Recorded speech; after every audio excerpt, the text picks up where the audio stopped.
നമസ്കാരം.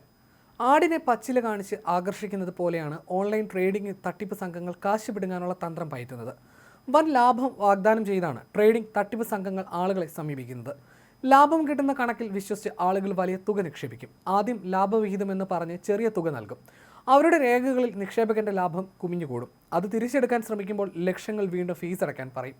കിട്ടാൻ പോകുന്നത് വൻ തുകയാണെന്ന വിശ്വാസത്തിൽ അവർ പറയുന്ന തുകകൾ അടച്ചുകൊണ്ടേയിരിക്കും. ഒടുവിൽ തട്ടിപ്പ് സംഘം മുങ്ങുന്നതോടെ നിക്ഷേപകൻ തിരിച്ചറിയും തന്നെ വിഡ്ഢിയാക്കിയെന്ന്. വിവരവും വിദ്യാഭ്യാസവും ഉള്ളവർ തന്നെയാണ് അടുത്ത കാലത്ത് വഞ്ചിതരാകുന്നത് എന്നതാണ് വിചിത്രം.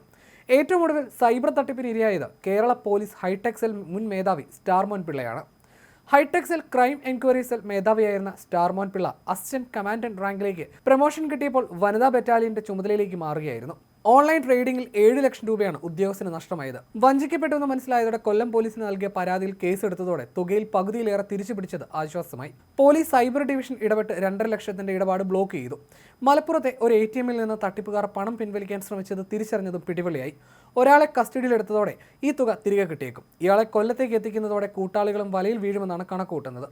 അടുത്തിടെ CBI ഉദ്യോഗസ്ഥർ എന്ന പേരിൽ സൈബർ തട്ടിപ്പുകാർ ഡിജിറ്റൽ അറസ്റ്റിലാക്കി 2 മണിക്കൂറോളം തന്നെ ഭീഷണിപ്പെടുത്തി ചോദ്യം ചെയ്തെന്ന് യാക്കോബായ സഭ നിരണം മുൻ ഭദ്രാസനാധിപൻ ഡോക്ടർ ഗീവർഗീസ് മാർ കൂർലോസ് വെളിപ്പെടുത്തിയിരുന്നു.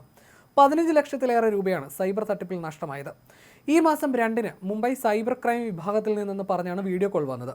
നിങ്ങൾക്ക് മുംബൈയിൽ അക്കൗണ്ട് ഉണ്ടെന്നും നരേഷ് ഗോയൽ കള്ളപ്പണം വെളുപ്പിക്കൽ കേസുമായി ബന്ധപ്പെട്ട് നിങ്ങളുടെ അക്കൗണ്ട് ഉപയോഗിക്കുന്നുണ്ടെന്നും പറഞ്ഞു. ഇതിന് മുംബൈയിൽ FIR ഉള്ളതിനാൽ ഉടൻ മുംബൈയിൽ എത്തണമെന്ന് ആവശ്യപ്പെട്ടു.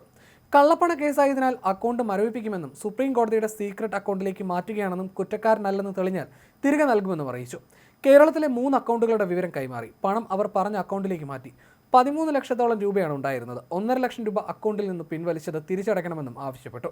പിൻവലിച്ചിട്ടില്ലെന്ന് പറഞ്ഞെങ്കിലും അത് അംഗീകരിച്ചില്ല. തുടർന്ന് മറ്റൊരാളിൽ നിന്ന് പണം വാങ്ങി അത് നൽകിയെന്നും മാർ കൂർലോസ് വ്യക്തമാക്കിയിരുന്നു. ഡൽഹി കേന്ദ്രീകരിച്ചുള്ള 2 അക്കൗണ്ടുകളിലേക്കാണ് പണം പോയത്. അന്വേഷണവും തുടരുകയാണ്. പോലീസ് ഉദ്യോഗസ്ഥരോ കേന്ദ്ര അന്വേഷണ ഏജൻസി ഉദ്യോഗസ്ഥരോ ആണെന്ന് തെറ്റിദ്ധരിപ്പിച്ച് വീഡിയോ കോൾ വഴി പണം തട്ടാനും വ്യാപക ശ്രമം നടക്കുന്നുണ്ട്. പോലീസ് കേന്ദ്ര ഏജൻസി ഉദ്യോഗസ്ഥരുടെ യൂണിഫോമിലുള്ള വ്യാജ പ്രൊഫൈൽ ഉപയോഗിച്ചാണ് വീഡിയോ കോൾ തട്ടിപ്പ് നടത്തുന്നത്. ഇത്തരം തട്ടിപ്പുകൾ ശ്രദ്ധയിൽപ്പെട്ടാലുടൻ സൈബർ പോലീസിൽ പരാതിപ്പെടണം. അതിനിടെ പാലക്കാട് ജില്ലയിൽ വ്യാപക സൈബർ തട്ടിപ്പ് നടന്നുവെന്ന റിപ്പോർട്ടും പുറത്തു വന്നിരുന്നു. ഒരൊറ്റ ഫോൺ കോളിൽ ലക്ഷങ്ങളാണ് പലർക്കും നഷ്ടമായത്. അനധികൃതമായി വന്ന പാഴ്സലിന്റെ പേരിൽ വിർച്വൽ അറസ്റ്റിലാണെന്ന് പറഞ്ഞ് ഭീഷണിപ്പെടുത്തിയതാണ് തട്ടിപ്പ്. മാർ കൂർലോസിൽ നിന്നും ലക്ഷങ്ങൾ തട്ടിയെടുത്ത അതേ രീതി തന്നെയാണ് പാലക്കാട് ജില്ലയിലും തട്ടിപ്പുകാർ പ്രയോഗിച്ചത്. നിരവധി പേർക്ക് പണം നഷ്ടമായതായിട്ടാണ് വിവരം. പാലക്കാട് നഗരത്തിലെ ഡോക്ടർമാരും വ്യവസായിയും ഉൾപ്പെടെ 3 പേരാണ് നിലവിൽ പരാതിയുമായി രംഗത്ത് വന്നത്.